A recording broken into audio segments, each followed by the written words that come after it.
We may spend our lives with friends and family, or with the complete strangers we encounter on a daily basis. But every single one of us has just one perspective, our own. The statistics show that there are more than 7.5 billion people on the planet, and that all of them are experiencing, computing, and contemplating life for themselves. But there are some realms of philosophy which argue that even this could be false. This is Unveiled, and today we're answering the extraordinary question, does anything beyond our own mind exist? Are you a fiend for facts? Are you constantly curious? Then why not subscribe to Unveiled for more clips like this one and ring the bell for more fascinating content. Today we're talking solipsism. It's the philosophical belief that nothing outside of our own minds can ever truly be known, and therefore that it may not exist at all.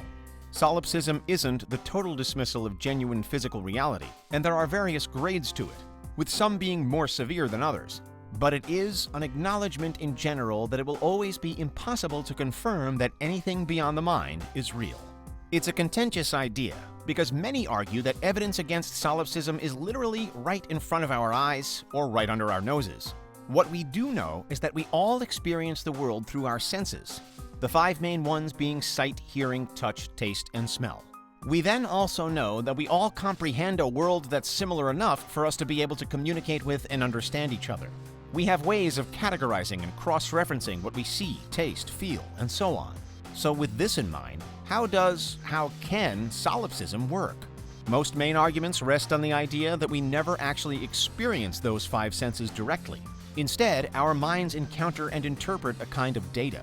This data, provided by the outside world to our bodies, is translated by our brains into what's often called qualia, with a quali in philosophy being a singular experience of consciousness, like looking at the sky and seeing that it's blue. So, the data we sense is at the very least filtered through our brains, but at the very most, could it be completely invented by our brains? Could it be that everything we experience isn't actually true or even there because it's merely a reflection of our inner self? This is a question posed by metaphysical solipsism in particular, one of the most extreme forms of solipsism there is. But there are lighter, less extreme solipsistic arguments too, where the physical world does at least remain intact. Before we all begin to question our reality too much though, before we all start wondering whether this video on this computer in this room is really even happening at all, how did this idea come about? Where and when did solipsism originate? It chiefly comes from the work of one of history's most influential philosophers, René Descartes. Back in the mid-17th century, Descartes ran an experiment to try and find a universal truth, something that was definitely, incontestably correct. He employed a method known as Cartesian doubt, in which he attempted to doubt everything he knew in order to find the one thing he couldn't possibly dispute, which would be the universal truth he was looking for. When Descartes finished his experiment, he came to a famous conclusion: I think, therefore I am. The fact that he had thoughts was the only thing Descartes couldn't doubt. According to him, everything else, every other single aspect of reality could be questioned. And this is the basis of solipsism. But perhaps it's easy to see why Descartes' ideas were widely challenged and often ridiculed. Because wouldn't we be able to tell if this world didn't actually exist? We have all of these senses and all of this brain power. How would we miss something so fantastically fundamental? Well, for some solipsists, it's similar to the various arguments that reality is a dream. We often don't realize we're dreaming until we're awake, at which point the belief that we are awake is enough to convince us that we're not dreaming anymore. But according to some theories, how can we know for sure? And similarly, how can we know that anything is real when it's impossible to experience it through anything other than our own minds? For a solipsist, we can't. If solipsism isn't a view you share, however, then this can be one of the most frustrating philosophical approaches there is. It's difficult to question a solipsist, for example, because they'll always have a seemingly unbeatable counter-argument.